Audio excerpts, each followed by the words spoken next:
Martial Peak 3484. Sebagian besar informasi distrik Batu Giok adalah hal-hal sepele. Yang Kai terlalu malas untuk memperhatikan acara besar sesekali. Namun, Yang Kai memperoleh pemahaman tentang perselisihan internal dalam ras iblis melalui informasi yang dikumpulkan distrik Batu Giok.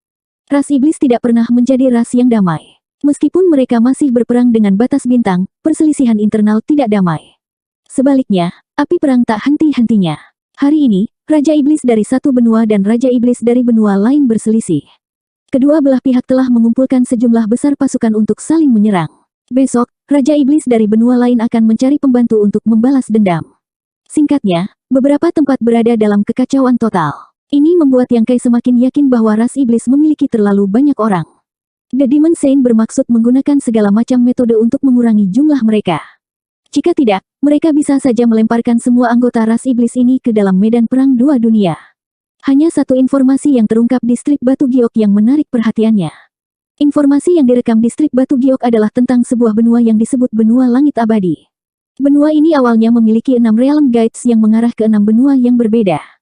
Namun, 4 gerbang alam tiba-tiba menghilang setahun yang lalu. Tidak hanya itu, pintu keluar dari 2 realm guides yang tersisa juga dijaga ketat. Tidak ada yang diizinkan masuk atau keluar. Sekilas, tidak ada yang aneh dengan informasi ini. Dalam 10.000 tahun terakhir, hilangnya realm gate dapat ditemukan di mana-mana. Banyak benua telah menghilang dari peta wilayah iblis karena hal ini. Di mata orang-orang yang tidak tahu kebenarannya, benua langit abadi pasti akan mengikuti jejak benua yang hilang itu. Namun, mata Yang Kai berbinar ketika dia membacanya.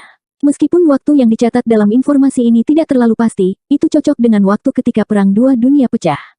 Dengan kata lain, Kaisar Agung Bulan Cerah telah jatuh ke wilayah iblis sekitar waktu itu.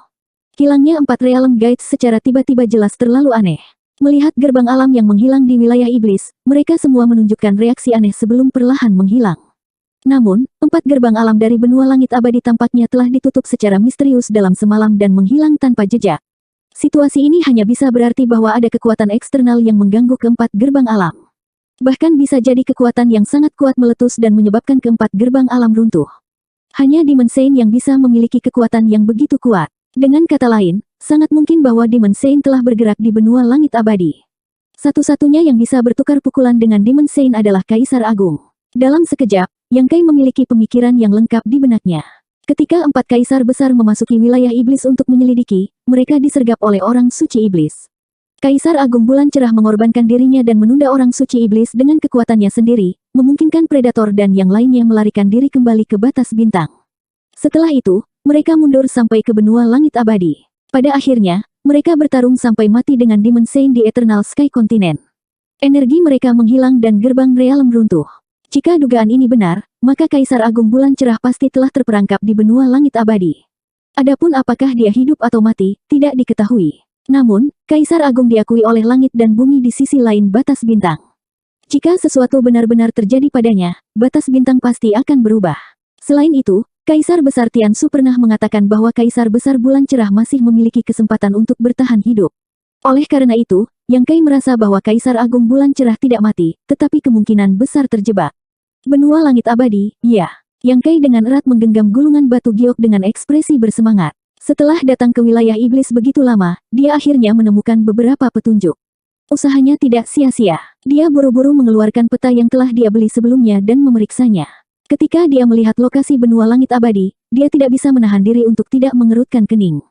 Benua langit abadi ini tidak berada di wilayah Yurumeng, yang membuat segalanya sedikit sulit baginya.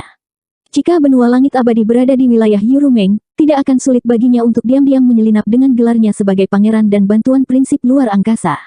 Namun, benua langit abadi berada di wilayah Demon Saint lain, yang membuat segalanya sedikit sulit. Bagaimanapun, dia berada di Wan Rache. Yurumeng sangat menghargainya sehingga dia tidak ragu untuk menggunakan teknik segel hati rahasia untuk membawanya kembali ke wilayah iblis. Namun, itu tidak berarti bahwa Demon Saint lainnya juga berpikiran sama.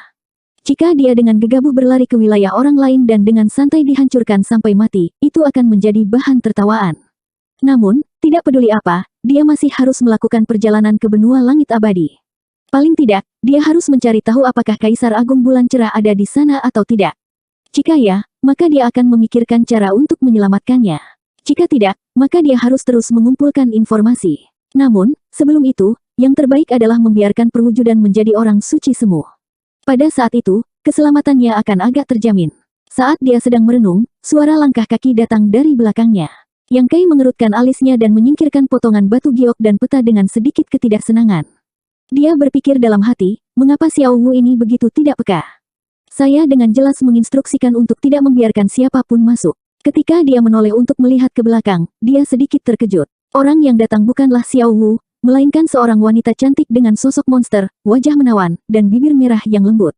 Wanita ini seharusnya menjadi iblis salju. Rambut peraknya yang panjang menutupi bahunya, dan kulitnya lebih putih dari salju. Dia mengenakan gaun panjang putih bersih, memberikan semacam perasaan murni dan sein bahwa dia bukan monster. Sein dan penampilan murni seperti ini menciptakan konflik visual yang kuat dengan sosok monsternya yang menawan, memberi orang semacam kejutan bahwa dia bukan monster murni. Yang Kai tidak bisa menahan diri untuk tidak meliriknya lagi. Dia diam-diam bingung. Apakah ada orang seperti itu di istana? Kenapa aku belum pernah melihatnya? Namun, melihat posturnya, sepertinya dia hanya seorang pelayan. Dia berjalan dengan piring. Di piring ada secangkir anggur darah merah dan seikat buah roh seperti anggur. Mata mereka bertemu, dan wanita itu menunjukkan senyuman. Dalam sekejap, dunia tampak kehilangan warnanya. Hanya senyum ini yang menawan, dan itu benar-benar membuat pikiran Yang Kai menjadi linglung. Untungnya, Lian Wensen memancarkan aura dingin, yang membuatnya tiba-tiba terbangun. Dalam sekejap, bel alarm berbunyi di hatinya. Wajah Yang Kai menjadi gelap, dan dia tiba-tiba menamparkan genangan air.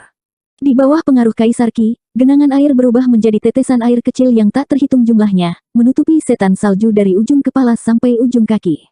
Setiap tetesan air didukung oleh Kaisar Qi Yang Kai, dan mereka seberat 10.000 kilogram dan ganas. Jejak keterkejutan melintas di mata indah iblis salju. Dia jelas tidak berharap Yang Kai kembali sadar begitu cepat, dan reaksinya begitu cepat dan tegas. Dia sebenarnya langsung menyerangnya. Melihat tetesan air yang tak terhitung jumlahnya mendekatinya, dia tersenyum dan melambaikan tangannya. Puluhan ribu tetesan air yang diresapi Kaisar Qi oleh Yang Kai dengan aneh melayang di depannya, seolah-olah membeku. Ketika dia melihat lagi, Yang Kai telah menggunakan momen lengan bajunya menghalangi pandangannya untuk melompat ke udara. Auranya melonjak, dan dengan kekuatan untuk menghancurkan dunia, dia tanpa ampun menamparkan dengan telapak tangannya. Ekspresi Snow Demon menghangat. Tindakan Yang Kai tidak diragukan lagi membuatnya sedikit marah. Dia dengan lembut mengangkat tangannya yang seperti batu giok untuk menghadapi serangannya. Dengan ledakan, gelombang kejut menyapu, dan meja di ruangan itu bergetar, dan genangan air terbalik. Yang Kai terkejut. Dia menyadari bahwa dia telah meremehkan wanita ini. Meskipun dia tidak menggunakan kekuatan penuhnya, itu bukanlah sesuatu yang bisa diambil oleh Raja Iblis biasa. Dia memblokir serangannya dengan begitu mudah, jadi dia setidaknya adalah Raja Iblis peringkat tinggi, atau bahkan mungkin, setengah orang suci. Jika itu sebulan yang lalu, Yang Kai mungkin sedikit takut. Dia tidak bisa menahan kekuatan setengah orang suci sebelumnya, tetapi sekarang perwujudan telah menjadi penguasa benua bayangan awan. Di benua ini, perwujudan memiliki kelebihannya sendiri. Bahkan jika pihak lain benar-benar setengah sein, dia tidak takut. Jika dia membuatnya kesal, dia akan melepaskan perwujudan dan memukulinya sampai ibunya tidak bisa mengenalinya. Ketika saatnya tiba, dia akan melakukan sesuatu padanya dan memberitahu dia betapa kuatnya dia. Ketika dia mendarat, Yang Kai sudah mengeluarkan myriad sword-nya. Dia mengarahkan pedang panjang yang tebal ke Demon Salju. Dengan hidung terangkat, dia berteriak dengan tatapan arogan, "Siapa kamu, pelayan rendahan?" Wajah kecil Snow Demon yang tidak senang tiba-tiba jatuh. Piring di tangannya sedikit bergetar. Jelas, dia sangat marah. Matanya yang indah menatap Yang Kai dengan dingin. Dia berkata dengan acuh tak acuh, "Apa yang kamu katakan?" Sudut mulutnya sedikit melengkung. Sepertinya dia tersenyum, tetapi sebenarnya, tidak ada senyum sama sekali. "Kamu seharusnya mendengar apa yang aku katakan. Cepat beritahu aku namamu, dan aku akan menyelamatkan hidupmu." Yang Kai dengan dingin mendengus. Baru pada saat itulah dia punya waktu untuk mengeluarkan satu set pakaian dari space ring-nya. Dia dengan santai mengikatnya di pinggangnya untuk menutupi bagian vitalnya. Dia telah telanjang sebelumnya, tetapi tidak ada cara lain. Wanita ini datang terlalu tiba-tiba, jadi dia tidak punya waktu untuk mengenakan pakaian. Tidak peduli apa niat pihak lain, fakta bahwa dia masuk tanpa diundang sudah cukup untuk membuat Yang Kai bermusuhan. Dia tidak ingat memiliki Raja Iblis wanita sebagai bawahannya. Kekuatan pihak lain tidak lemah.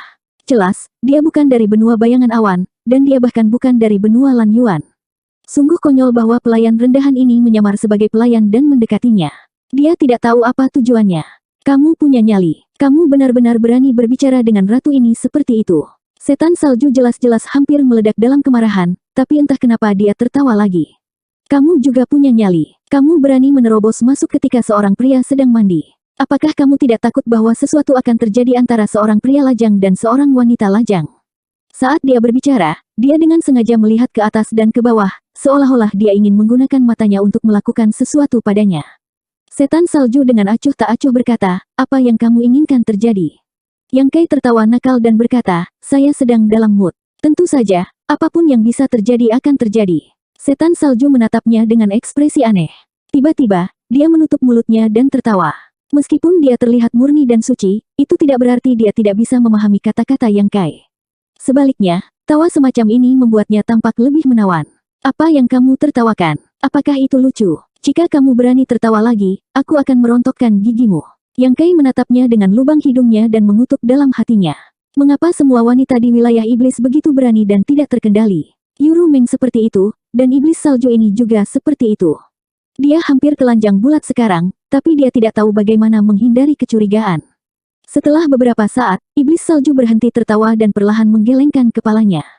Rambut indah di belakang punggungnya berkibar tertiup angin, membuatnya tampak seperti peri perak. Awalnya aku berencana untuk menghukummu dengan keras, tetapi melihat betapa menariknya dirimu, aku hanya akan menghukummu sedikit. Setelah berhenti sejenak, dia memiringkan kepalanya untuk melihat Yang Kai dan berkata, tapi sekali lagi, jika Yuru Meng tahu bahwa kamu menggoda ratu ini seperti ini, apakah kamu pikir dia akan berurusan denganmu? Yang Kai mengerutkan kening dan dengan arogan berkata, tidak pasti siapa yang akan berurusan dengan siapa. Tapi kamu, nada suaramu sebesar nyalimu.